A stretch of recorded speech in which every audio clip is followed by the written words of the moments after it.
So deadass, I was in the middle of uninstalling Battlefield 6 because I mean that game is terrible. And it came to me that I never made a official review for the Fenrir Pro from G Wolves. It was just something that if you see me on Twitter or Twitch talking about it, you knew it was like one of my favorite shapes. Which if you aren't following me on Twitch or Twitter, you tripping. Links in the description. Go do that because we like super active over there now. You feel me? Anyways, though, it's something that I've been using for months and months, and personally, I feel like it deserves a lot more love than what it's been getting. So, if you're not familiar with the Fenrir Pro, let me properly introduce you. I don't feel nothing. I'm nothing like I was before. Trapped in, I can't find the door. It's all so boring. If you want it, you can see it. You show yours, I'll show you mine. If you dream it, you could be it. Broke watch that don't tell time.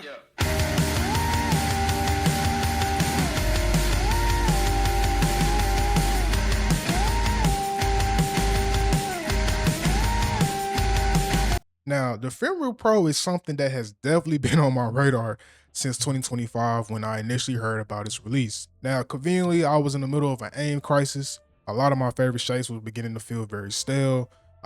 Felt very restrictive and just overall just boring to use on a day-to-day basis. And then in game, I had a tendency to raise my sins higher than what I would usually use to kind of compensate for the lack of micro adjustments I was getting out of the mice I was using. And I was already kind of leaning towards going down the fingertip rabbit hole, and it didn't really help that Pulsar announced the X2F beta and I got in and it was finna start and whatnot. I was like, man, I might as well go ahead and start tweaking with fingertip mice. So naturally, I started with shapes like the X2F, the Fenrir ASYM, the Fenrir Max. I also tried a lot of 3D printed shapes, which was pretty lackluster in my opinion. And then I eventually landed on the HSK Pro, right? So the HSK Pro was like the first fingertip mouse I used that felt like a real challenge. It kind of reminded me of the first time that I used a glass mousepad where it just felt like my mouse control was all over the place, super sloppy. My raw aim, my precision, and just everything just was out of whack using that mouse. And then off the initial use of the mouse, I was thinking, man, this is going to be one of those rewarding and fun challenges that will finally scratch that itch that I've been having. But in the long term, I kind of realized that I had insane stability issues and just a tendency to feel cramped when using that mouse over long periods of use. So overall, while I did enjoy the pin-like feel the mouse had, which is a term that Pinguify coined, which they the GOAT. If you don't know who they are, I'm leaving a link to their channel because they the GOAT and they inspired like a lot of things I'm trying to do in the future. Anyways though, right? So it just created long-term fatigue, and for someone on my hand size, that was an issue. So y'all probably asking then, what makes this mouse so special then, would you? So depending on who you asking, you'll get different answers. But for me, it's simply because it takes concepts that the HSK Pro brought to the table and incorporate the best of the Fenrir series. And I think one of the biggest examples is the grip. Now the Fenrir series was overall engineered to be fingertip mice for people with bigger hands in a way. It made it a lot more accessible and a lot easier for people to use these shapes. Now the grip width was something that I really enjoyed with the Max and the ASIM, but it didn't really pose too much of a challenge to use. I think what G was going for with these shapes was just making a mouse that feels very natural to use in hand. So a lot of times with the ASIM and especially with the Max, I just found myself feeling like I was using a full size mouse that was cut in half. And then on top of that, the Max had a higher button height. Now it wasn't drastic like a ergo mouse or something like that, but it's just the fact that when you're in the middle of testing the X2F, the Crazylight, Fenrir Max ASIM, you got a HSK, you got all these different shapes you messing with. It was just real draining to go back and forth. And I just noticed when using the Max with how that mouse is designed, it just wasn't something that I found ideal for my aim. So then you enter the ASIM. Now the ASIM essentially took everything the Max had, lowered the button height, and then added in this little ledge for more stability in a mouse that already gave you hella stability. Now what the Fenrir Pro did was slim down the mouse a little bit. And I'm talking about ever so slightly. Like it's not even that crazy of a difference, but slimmed it down just a little bit, took away the obviously the asymmetrical aspect of it, kept that same lower button height, and I actually think the button height is lower on the Fenrir Pro. I think on the Fenrir Pro, because of those low profile switches they're using and those deeper finger grooves that's on it, I think it's actually a lot lower and it gives you even more precision. And to me, it still has a lot of that pin-like feel that I kind of talked about earlier with HSK Pro. And a lot of times when using the Fenrir Pro, I just find myself getting remnants of the MZ1 in a way. MZ1 had these really deep finger grooves in the mouse where it kind of felt like they was like tonals wrapping around your hand in a way. And the Fenrir Pro kind of feels like that to a certain degree. So you know how much I love the MZ1. If you're an OG to the channel, then you know naturally this was something that was going to pull me in. Now, when you look at the overall design of the Fenrir Pro, it doesn't have the same kind of principles that the HSK Pro have, right? The HSK Pro is a much more smaller mouse, and it overall comes with the idea of a pinch grip. So the grip width is very thin the more you get towards the front. With the Fenrir Pro, it's a much more boxy type of mouse. It's much more boxy. It doesn't really have any like drastic curvature or any like just really insane design to it that makes it just be just super aggressive or unorthodox to grip in a way. And I just found when using the Fenrir Pro that I was able to blend the muscle groups a lot easier that I aim with. So naturally your wrist, your arm, and your fingertips. And I kept majority of the same fingertip precision that I like from the HSK Pro when using the Fenrir Pro. The only difference was that I didn't keep the fatigue from the HSK Pro when using the mouse over long periods of time. And plus, like a minor buff, you know what I'm saying, is the fact that the Fenrir Pro has a forward sensor position.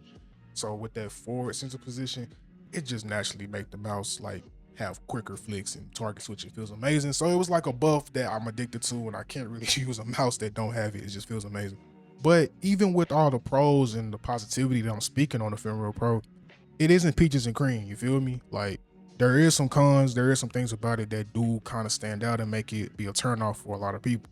So one of the bigger cons for me is that there's no coating on it. Naturally, G-Wolves don't like coating on their mice. They claim it's for weight savings and that it's healthy for your hands in the long run. That's probably true. That's probably, you know, there's probably facts behind that. But I mean, I wish there was some kind of coating on the mouse, especially for this kind of mouse, because it's such a unique mouse and it's a fingertip mouse. Everything about a fingertip mouse matters. And when you have to throw grips on the mouse, it kind of instantly changes how it feels. But the best grip options that I have found to use with this mouse is naturally the Cicada Wings V2, which I do have on, I do have on this one, which is the 3950 copy. And then outside of that, another great option is going to be the Super Grips from Pulsar, which I have on the Fenrir ASYM. And then probably third place would be the G-Wolves grips that come with the mouse. But the thing with those is, if you value having basically factory dimensions when using your mice, the G-Wolves grip do add a little bit of grip width to it. So unless you feel like the mouse is too small for you, you know what I'm saying, use them. They are good grips, but they will alter how the mouse feels overall in hand. And then coming in dead last is definitely the PMM grips that I had got with my Cybermod OP. I don't really like these, but I'm using them because I paid for them. But they are ultra thin, but they're kind of slippery. So I don't know, maybe somebody else out there will like them, but for me, that's just not my favorite. And I mean, outside of grips, when we talk about more physical aspects of the mouse, we have the scroll wheel and the side buttons. Now, the side buttons is something that personally I don't really have too much of an issue with, because I hold the mouse at like a slanted angle when I aim, and I play a little further back. So I'm not directly on those side buttons. And plus, the sidewalls being smaller compared to something like, for instance, the Fenrir ASYM, where they're a little bit taller, with them being smaller for me, I already play with like the tips of my fingers kind of grazing the mouse pad. It's something that I picked up from watching like aim coaches and Maddie. I don't know if it was Maddie Overwatch or somebody else, but it was somebody that recommended it. And I was like, let me try it. And I played glass a lot. And I was like, oh, this is awesome. Gave me instant stability buffs, you know what I'm saying? So it's something I've been doing for forever. So those smaller sidewalls for me is like a pro, but for a lot of people it's a con. So if you do find that you will press these side buttons from time to time, then you might like the Fenrir ASYM a little bit better, just because the Fenrir ASYM has those taller walls, and when you are gripping it, you will find that you won't really be touching the bottom of your mouse pad or touching the bottom of the mouse. And those side buttons are really placed towards the tippy top of the shell. Wish my camera would focus. But those side buttons are placed towards the tippy top of the shell, so you won't misclick those 9 times out of 10. And I think overall, like I said, this was engineered to be more for bigger hands. So the designs are a little bit better on the ASYM and the Max in terms of that. And one of the other bigger complaints that people had as well, like I said, was the scroll wheel. The scroll wheel is just a little strange to me. It isn't more so the placement, even though some people feel like the placement is awkward. I already play pretty far back on this mouse, so I don't find myself like misclicking or anything like that. And I don't really have an issue with clicking the mouse, clicking the scroll wheel or scrolling with it in game. But the main issues that I have with the scroll wheel personally is that it's so much smaller than a standard scroll wheel. So with a standard scroll wheel, actually, I was gonna grab the boardzy light, but I'm gonna grab my Pulsar, right? I mean my Pikachu. So like if you look at the Pikachu scroll wheel and look at the encoder size, look at the scroll wheel size of the Fenrir Pro, you can tell it's a drastic difference. Like it's a lot smaller. So it's actually half the size of a standard scroll wheel, which a standard scroll wheel is about 24 steps that's defined, and this one's about 12 steps that's defined. And it feels a bit wonky to move at times, especially when you play in a game like Apex where movement is like super important. So usually you bind your W key to your scroll wheel or even bind your interact key to your scroll wheel to kind of help with tap strafes and also to help with looting on the ground and whatnot. And it just feels real wonky. And even with the scroll wheel debounce adjustments you can do on the panel, it still feels a little off. So it's definitely the more, I would say, less premium thing about this mouse is definitely the scroll wheel. Now, when you get past all of those things, then you have what I consider to be the biggest con from buying G-Wools. And no, it's not the customer service, and no, it's not dealing with Jim. I find Jim kind of funny, even though he do be wilding on Twitter. It's the price. Now, I'm going to strongly advise, like this is cautionary, like I strongly advise, bro, if you're going to buy a G-Wools mouse, buy it during the blind buy phase. If you buy it any other time, you're going to be spending a arm and a leg on a G-Wools mouse. For instance, I got this blind buy copy for $99 because it was $109 and they let you use a creator code, which brought it down to $99. With the official release of this mouse, it came out to be $159. And then depending on what color you buy, you might be spending close to around $169 to $179 if you want to get a fancy color like the transparent. And that's not including shipping. And it does include taxes and duties, but depends on where you stay at, I would say. But even with those cons, I can still highly recommend this mouse to anyone that really wants to go down the adventure that is fingertip aim. I mean, it's a mouse that is a niche trapped inside a niche, and with this more forward sensitive position and overall design principles, I mean, honestly, it can just be a slight but rewarding challenge, and in the long run, personally, it exposed my flaws, and it's currently helping me rebuild the foundation in my aim. And I just don't think I will ever be able to go back to manning a normal mouse. But you know, technically speaking, yes, this mouse did ruin my aim, but I love it. But hey man, it's been your boy Widdle. Let me know your thoughts and opinions in the comments. You know what I'm saying? I've been talking hellas. I'll see you boys in the next video. Peace.